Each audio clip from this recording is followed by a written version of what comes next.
လင်ဒေတာလူတွေရဲ့စင်ပေကြရဲ့လာဤတို့ပဲလဲငလင်လေးလှုပ်တဲ့အကြောင်းတွေပြောတယ်ဖះရပြရပါတော့ရေးကြီးထားမှာတိတ်မကြသေးငလင်လှုပ်တော့ပြောစရာတောင်ပြောက်တယ်ကွယ်ကိုကရန်ကုန်မှာတယောက်တည်းရေးကြီးတဲ့ရောက်နေရဆိုတော့ကြလေဆိုတော့ဒီတစ်ပတ်ဤစေဝင်စားတဲ့ K News တွေကဘာဖြစ်မလဲအရင်ဆုံး Blackpink Award ထိုးပေါ့နော်9လပိုင်းမှာစပြီးတော့9လပိုင်းဆိုရင်တစ်ကတ်တွေစာရောင်းပြီပေါ့နော်ဤကကျတော့အလို cloudy ဖြစ်တဲ့ place တွေကိုမကြိုက်ဘူးဆိုတော့မသွားဘူးပေါ့နော်ဈေးရလဲအရန်ကြီးရလေကွယ်နော်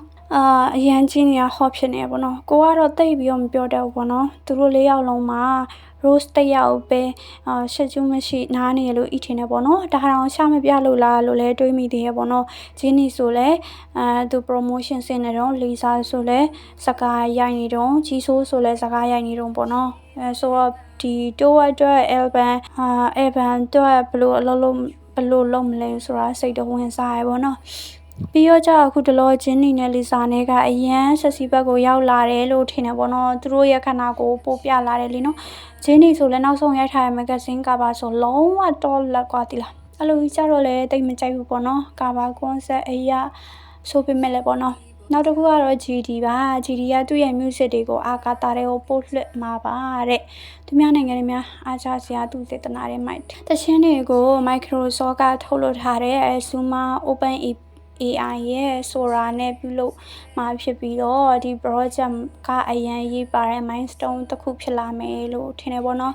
GD ဆိုလဲ currently မှာ KAIS ရဲ့ professor တစ်ယောက်ဖြစ်ပြီးတော့GD ကတော့လုံးဝ icon တစ်ယောက်ပဲပေါ့နော်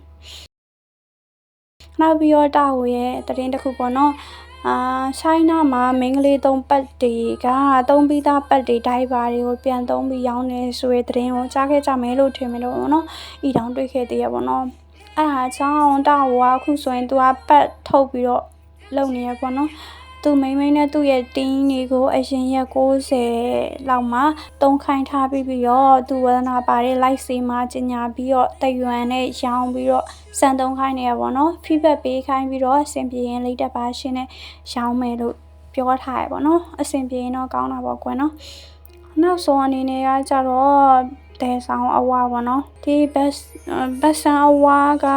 အဝါပေါ့နော်ဒီအဝါက movie တွေကြည့်ပြီးလားမကြည့်ရသေးဘူးလား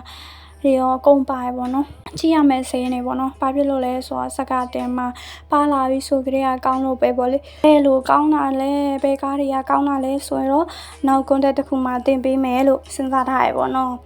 Revolver ကတော့တဝက်နဲ့ပဲရက်ခဲ့ရပါတော့ကြည်ပြီးသားထဲမှာဆိုရင်အဲ့ကောင်ပါရဆိုလေနောက်ပိုင်းကျရင်အဲ့အမိုင်တယောက်တည်းပဲခံရမယ်လို့ခံစားနေရလို့လေအဲ့လိုတစ်ဖက်သက်ကားကြီးဆိုရင်တိတ်ပြီးတော့မကြည့်ကြအောင်ပေါ့နော်ယူရိုရောပဲကောင်းတယ်လို့ထင်တယ်ဆိုတော့ပြောခဲ့ကြအောင်bye bye